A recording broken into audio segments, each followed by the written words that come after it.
န်း1အီဂျစ်တို့၏မရဏကျမ်း BC 4000 ခန့်ကအီဂျစ်ကိုအုပ်စိုးခဲ့သောဟာရူတာတပ်ဘုရင်လက်ထက်တွင်ခေါင်းဖြတ်ခံထားရသူများကိုမန်နန်ရွတ်ဆိုပြီးအသက်ပြန်ရှင်အောင်လုပ်ပြနိုင်သည်ထိုကဲ့သို့ပြုလုပ်နိုင်သူမှာမဟာကနာ၏ပညာရှင်ရှာတီတာဆိုသောပုဂ္ဂိုလ်ပဲဖြစ်၏ဟာရူတာတပ်ဘုရင်ကြီးကရှာတီတာ၏တည်င်းကိုကြားသောအခါနန်းတော်သို့လာရန်ဖိတ်ခေါ်သဖြင့်တီတာသည်ဘုရင်ကြီးရှေ့တော်မှောက်သို့ရောက်လာရသည်ဘုရင်ကြီးကရှာတီတာတင်းသည်တဲသူကိုအသက်ပြန်ရှင်အောင်စွမ်းဆောင်နိုင်သောတည်င်းမှာအမှန်ဖြစ်ပါသလားအမှန်ပဲဖြစ်ပါသည့်ရှင်မင်းမြတ်ကျွန်ုပ်လက်တွေ့ကြည့်မြင်လို့သည်လက်တွေ့ပြနိုင်ပါမည်လော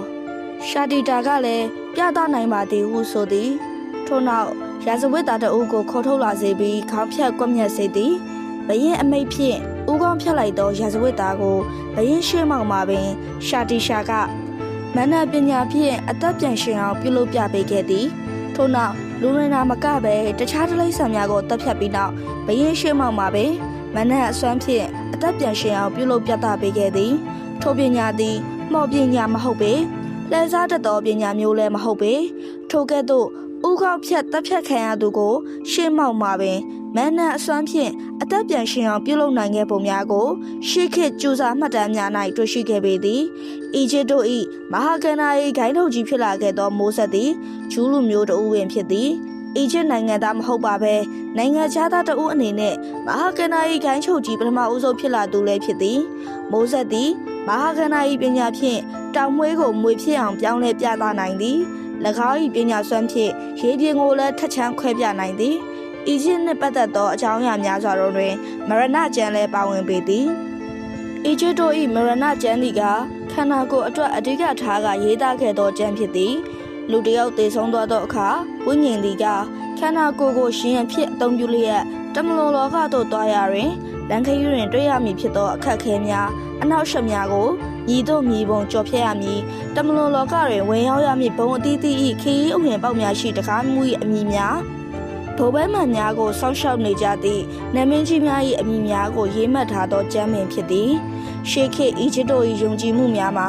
လူတွင်ခန္ဓာကိုယ်ရင်9ပါးရှိပြီးဘုံအသီးသီးတို့သွားရတွင်သက်ဆိုင်သောခန္ဓာရင်များကိုအသုံးပြုကြရသည်၎င်းခန္ဓာရင်တို့မှာ1ခေ2ကာ3ဘာ4အပ်5စစ်ဘစ်6ခူ9စာဟူဟူ၍ဖြစ်သည်လူတစ်ယောက်သေဆုံးသွားပြီးသောအခါရုပ်ချမ်းခန္ဓာကိုယ်ကြီးကိုစွန့်ခွာပြီးဝိညာဉ်သည်ကားခန္ဓာဟုဆိုသောလိပ်ပြဖြင့်တမလွန်လောကသို့ဝင်ရောက်ရသည်ဤသို့လူဘဝမှလိပ်ပြခန္ဓာကိုယ်ဘဝဖြင့်တမလွန်လောကသို့အဝင်တွင်ယမမင်းကြီးကလိပ်ပြဝိညာဉ်သားလူဘဝတွင်ကောင်းမှုမကောင်းမှုများညီတွေ့မိများပြုလုပ်ရမည်ကိုစစ်ဆေးရသည်အီဂျစ်တို့ကတော့အိုဆာရက်စ်ဖျားဟုခေါ်သည်လူ၏စိတ်သည်နှလုံးသားမှာကိန်းဝင်နေသည်ဟုယုံကြည်ထားကြသောအီဂျစ်များကတမလွန်လောက၏ဝင်ရောက်လာသူတို့၏စိတ်စေတနာကိုသိရှိရန်အတွက်အသေးနှလုံးကိုချိန်ခွင်မှတင်၍တစ်ဖက်ချိန်ခွင်ကိုငှက်မွေးအလေးပြုလုပ်ကချိန်တွယ်စစ်ဆေးသည်ဟုလည်းရေးမှတ်ထားသည်စိတ်စေတနာကောင်းမွန်ပြီးကောင်းမှုပြုလုပ်ခဲ့သူများမှာအထက်ပုံများသို့တွားရောက်ခွင့်ရပြီးစိတ်စေတနာညံ့ဖျင်းသူများမှာအထက်ပုံများသို့တက်ရောက်ခွင့်မရရှိနိုင်ပေမရဏကျမ်းတွင်ယမမင်းနှင့်တွေ့သောအခါမြည်တို့မြည်ပုံပြောကြားမည်ဆိုသောစကားများနှင့်ဘုံအသီးသီးတို့တွင်စောင့်နေသူများနှင့်တွေ့သောအခါပြောဆိုကြသည်များကိုလည်းရေးမှတ်ထားသည်ထို့သောရေးမှတ်ရာတွင်ပြောဆိုရမည်အချက်များအပြင်ရွတ်ဖတ်ရန်မဏ္ဍများလည်းပါဝင်သည်ဤကဲ့သို့မဏ္ဍများကိုရေးသားရာတွင်တွေ့ဆုံရမည်စံဖျားများနမင်းကြီးများ၏အမည်ကိုမမားယွင်းအောင်အလေးပေးဖော်ပြထားသည်အမည်နာမများတွင်ဟိတ်တကိုးများရှိသည်အမည်များပွဲများသည်ဖျား၏နှုတ်ကပတ်တော်များဖြစ်၍အလွန်အစွမ်းထက်သည်ရင်းနှုတ်ကပတ်တော်များကိုမှန်ကန်စွာရွတ်ဖတ်နိုင်မှသာမုတ်အဝင်ဝါတွင်ရှိသောတကားမှုများကဝင်ခွင့်ပြုမည်ဖြစ်သည်တမလွန်ဘဝမှာလိပ်ပြခန္ဓာဖြင့်ဒုတိယဘုံတွင်နေပြီးနောက်တတိယဘုံတွင်ဖြစ်သောဘားဘုံသို့တက်သောအခါတဖန်ဒုတိယအကြိမ်သိရပြီးကားခန္ဓာကိုဆွံ့ရသည်ဘားခန္ဓာကိုတဖန်ယူဆောင်ရပြန်သည်ဤကဲ့သို့အထိမအစစ်သို့မရောက်တွင်အကြိမ်ကြိမ်သိရပြီးခန္ဓာရင်အမျိုးမျိုးကိုဆောင်ယူရပြန်သည်ဤသို့တပုံတွင်တစ်ချိန်သေးပြီးနောက်တဆင့်မြင့်သောဘုံသို့တက်ရသောလမ်းစဉ်ကိုညွှန်ပြရေးထားခြင်းကြောင့်မရဏကျမ်းဟုခေါ်ခြင်းပင်ဖြစ်သည် စင်စစ်အားဖြင့်အောက်ပုံမှနေ၍တေချင်းကိုကြည့်လျင်အနိဋ္ဌာယုံဟုခေါ်နိုင်တော့လဲတစ်ချိန်သေးလေးတစ်ချိန်အစစ်မြင့်သောဘုံသို့တက်လန်သွားရသောကြောင့်ဝိညာဉ်အနေဖြင့်တပုံနှင့်တေရခြင်းသည်ကောင်းသောဖြစ်ခြင်းပဲဖြစ်လေသည်ဤသို့တပုံပြီးတပုံဝိညာဉ်ခရီးသွားသည်ကိုအီဂျစ်တို့ကလှေဖြင့်ရေချောင်းခရီးထွက်သလိုတင်စားရေးထားသည်ရုပ်ပုံများတွင်လည်းလှေကိုဖော်ပြထားသည်လှေ၏အစိတ်အပိုင်းအမျိုးမျိုး၏ဝေါဟာရများကိုလည်းအတိအကျဖော်ပြထားသည်တနည်းအားဖြင့်အီဂျစ်တို့၏မရဏကျမ်းသည်မြန်မာတို့၏ရိုးရာယုံကြည်မှုများနှင့်လည်းဆင်တူနေသည်တေသောအခါယမမင်းကြီးထံစိတ်ခံရပုံနတ်ပြည်မြမပြည်တို့စံစားပုံများဖြစ်သည်အီဂျစ်တို့ကမူဤသို့ဝိညာဉ်ခရီးထွက်ရာတွင်တွေ့ရမည့်အခက်အခဲအန္တရာယ်များကိုမိတို့ကြော်လွန်ရမည်ကိုအသေးအချာညွှန်ကြားချက်များရေးသားထားခြင်းပင်ဖြစ်သည်စင်စစ်အားဖြင့်ဤမရဏခရီးညွှန်ကြားချက်များမှာမူလအစကကျမ်းဖြစ်ရေးထားတာခြင်းမဟုတ်ပေဆရာကကဏ္ဍဤပညာသင်နေသောတပတ်များအားတည်သောအခါကြုံတွေ့ရမည့်အခက်အခဲနှင့်အန္တရာယ်များကိုမသိမီကပင်ကြိုတင်ပြင်ဆင်ပြီးလေ့ကျင့်သင်ကြားပေးနိုင်ရန်ဖြစ်သည်တနည်းအားဖြင့်မဟာကဏ္ဍဤပညာပင်ဖြစ်သည်တို့ရာတွင်ဤအစစ်မြစ်ကဏ္ဍဤပညာကိုလက်တွေ့ကျင့်ကြံမှုမပြုနိုင်သူများအားသဘောမျှသိစေရန်အချက်အလက်များကိုညွှန်ကြားထားသောစူနာကဏ္ဍဤသာဖြစ်သည်နောင်အခါတွင်ကာလရွေလျော်ပြီးကဏ္ဍဤပညာများကိုကျင့်ကြံအားထုတ်ခြင်းမပြုနိုင်သောအချိန်သို့ရောက်လာသောအခါတွင်ဤညွှန်ကြားချက်များကိုရေးသားထားခြင်းဖြစ်သည်မရဏကျမ်းစာများကိုပိရမစ်ထွင်းစာများတွင်၎င်းအခေါင်းနှင့်ရေးထွင်းသောခေါင်းစာတွင်၎င်းကျူစာလိပ်များတွင်၎င်းရေးသားပြီးအတုပချသောအခါတွင်အလောင်းနှင့်အတူထည့်သွင်းမြုပ်နှံခြင်းဖြစ်သည်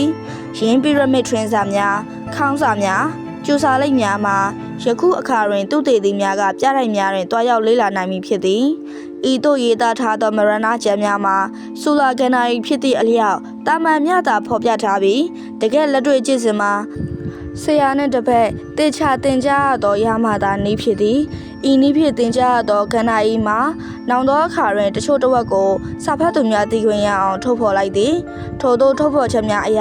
တေသက်ဆဲဆဲတွင်ဘဝကူကောင်းအောင်စိတ်သမာဓိလေ့ကျင့်နည်းများမသေးမီကပင်တေသောအခါအသုံးပြုရမည်ဖြစ်သောကားလိပ်ပြခန္ဓာကိုအသုံးပြုရသောလိပ်ပြလွှင့်နည်းများရုပ်ကြံခန္ဓာမှလိပ်ပြခန္ဓာခွာအောင်ကျင့်နည်းများလိပ်ပြခန္ဓာဖြင့်အထက်သို့ဝင်ထွက်သွားလာနည်းများတခြားသောရုပ်ခန္ဓာကိုအတွင်းသို့ဝင်နည်းနှင့်မိမိ၏ရုပ်ကြံခန္ဓာသို့ပြည့်ဝသောအခါနှင်သာစွာဝင်နည်းများပင်ဖြစ်သည်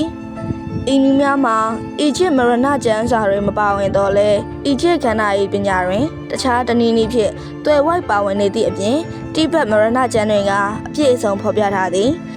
ဤကျင့်စဉ်တိုင်းတေချာလေ့ကျင့်ထားသောခန္ဓာ၏ပုဂ္ဂိုလ်သည်တေသောအခါတွင်အထူးအဆန်းမဖြစ်တော့ဘဲခါတိုင်းလေ့ကျင့်သောအခါတွင်လိပ်ပြကွာသည့်အတိုင်းစိတ်တမာတိအပြည့်ဖြင့်ရုပ်ခန္ဓာမှလိပ်ပြခန္ဓာကိုမိမိကိုယ်တိုင်ထိချုံမှုဖြင့်ခွာနိုင်အောင်လေ့ကျင့်ခြင်းဖြစ်သည်ဘဝကူးချိန်တွင်ကြောက်ရွံ့ခြင်းစိုးရိမ်ကင်းစွာဖြင့်ဘဝကူးနိုင်ုံသာမကတမလွန်ခီးတွင်အမှားအယွင်းတစုံတရာမှမရှိဘဲမိမိသွားလို့ရသောဖျက်ဖျောက်တတန်းသွားနိုင်မည်ဖြစ်သည်တနည်းအားဖြင့်လောကီရုပ်ခန္ဓာမှတမလွန်ဘဝသို့ထွက်ခွာရန်ထွက်ပေါက်ကျင့်စဉ်ပဲဖြစ်ပေသည်ကဏ္ဍဤပညာသည်အတိကမန်နိုင်ဖြစ်သောအီဂျစ်မရဏကျမ်းစာကျင့်စဉ်ယုံကြည်ချက်များ၏ရည်ရွယ်ချက်မှာဤမရဏကကျမ်းစာများကိုဖတ်ခြင်းအဖြစ်၎င်းကြီးကြံခြင်းဖြင့်၎င်းနောင်ဘဝကိုယုံကြည်စေရန်နှင့်နောင်ဘဝတွင်ယခုဘဝကထပ်ပင်ကြိုတင်ပြင်ဆင်ထားရန်ဖြစ်သည်တေသူ၏တင်ချိုင်သို့မဟုတ်ပိရမစ်တွင်ဤမရဏကျမ်းစာကိုနေရန်ထွင်းစာအဖြစ်ဖြစ်၎င်းကျူစာလိပ်အဖြစ်ဖြစ်၎င်းထည့်သွင်းရေးသားခြင်းဖြင့်တမလွန်ဘဝကူသောသူအားဘဝကူးခြင်းစဉ်ကိုတတိယစီရန်ရည်ရွယ်ခြင်းဖြစ်သည်ခန္ဓာရည်များပျက်စီးသွားတော့လဲဝိညာဉ်မှာထာဝရတည်မြဲနေမှုကိုယုံကြည်စေရန်နှင့်နောက်တမလွန်ဘဝတွင်မိမိချစ်ခင်သူများတွေ့ဆုံနေထိုင်နိုင်ကြောင်းတတိမမေ့ရန်ဖြစ်သည်ဘဝကူးသောအခါတွင်တဖျားကြီးအမွေခံဖျား၏ဝိညာဉ်ဓာတ်နှင့်အတူပုဂ္ဂလမနောဝိညာဉ်မှအတူတွဲ၍ဘဝကူးသွားသောအခါရုပ်ခန္ဓာကိုယ်ကိုလူပြည်တွင်ထားရစ်ခဲ့ပြီးလိပ်ပြခန္ဓာကိုယ်ပွားဖြင့်ကူးသွားရသည်ဤသို့ခန္ဓာအမျိုးမျိုးဖြင့်ဘဝအဆင့်ဆင့်သို့ကူးသွားသောအခါကျန်ရည်သူဆွေမျိုးမိဘများကရည်စူး၍လှူဒန်းပေးကမ်းသောစေတနာတို့သည်တမလွန်တွင်အကျိုးပေးနိုင်သည်ကိုလည်းအလေးနဲ့ယုံကြည်စေရန်ဖြစ်သည်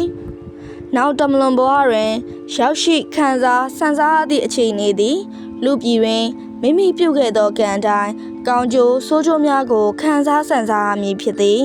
ဤသို့ပြုလုပ်သောကံများတွင်ဖျား၏နာမတော်နှင့်နှုတ်ကပတ်တော်များကိုရုပ်ဖတ်တရေစေခြင်းသည်အလွန်အကျိုးများပြီး လမ်းမမအောင်စံဖျားမြတ်ကဆောက်ရှောက်မီကိုယုံကြည်သက်ဝင်စေရန်ရေးထားသောကြံမင်ဖြစ်သည်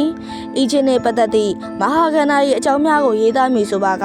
ရေးသားမကုန်နိုင်လောက်အောင်များပေသည်သို့တော်လည်းအဓိကကျနေသေးသောအကြောင်းအရာများကိုထည့်သွင်းရေးသားရပေမည်ထို့ကြောင့်ဒီအကြောင်းများတွင်ပရမစ်ကြီးများနှင့်သက်ဆိုင်သောအကြောင်းများမှာအဓိကကျသောနေရာများမှပါဝင်လျက်ရှိပေသည်